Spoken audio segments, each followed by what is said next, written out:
I'm Jørgen Vig Knudstorp. I'm the CEO of the LEGO Group. The progress in 2011 was fantastic for the LEGO Group. We grew as a company 17%, but actually sales out of the stores grew even more. So this was a record year for the LEGO Group again, keeping the same momentum as we had in 2010. The majority of the LEGO Group's success comes from the growth that we're achieving in North America. We're also growing very strongly in Asia, but North America is the big engine driving our growth. LEGO for many years has been Europe's number one producer of toys, but only in the last 5 years have we managed to create a major breakthrough in the North American market, and that's what's driving our growth now. It was certainly not an accidental gain to grow in North America. It's a strategy that's driven by a number of initiatives. One is just to get the right product portfolio in place, but secondly, we've also expanded our distribution quite massively and changed the way we go to market and do our marketing.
Video games, we have to be very selective.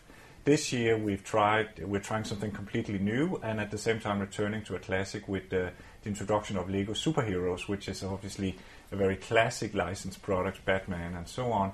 And at the same time we're trying Lord of the Rings, which is a really new feature for us, but I think you'll also see that it's a very classic franchise like Star Wars, like Harry Potter, and those are the ones we like the best. The backbone of LEGO sales, about 50%, is coming from the classic lines like LEGO Creator, where you can build numerous things out of the same set of bricks, lines like LEGO Technique and LEGO City. So really the backbone of the growth that we're experiencing is coming from the very classic LEGO experience. It's of course an opportunity for LEGO that children are born all the time, and so the market is reborn all the time. But at the same time, LEGO is such a platform that you can use the bricks you bought 10 or 40 years ago and they still apply. So it is a challenge for us to continue to reinvent ourselves and make sure that even though you have LEGO bricks at home, you want to buy the latest sets. The economic crisis in the Eurozone and to some extent in the US has definitely influenced our business. We see it also affecting our customers, the retailers. Recently in 2011, we clearly saw in the market economies in Europe, where the euro crisis was the strongest, that there was a dampening of demand, and certainly that consumers were going online looking for better deals of our products.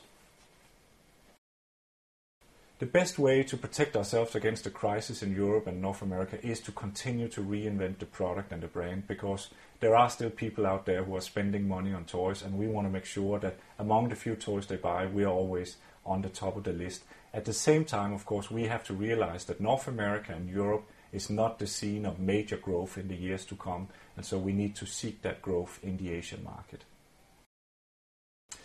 It's very important that LEGO never changes its heritage. We are about putting bricks together, being able to play with them and take them apart again, and that is the same proposition whether we're in Beijing or London. It will never change.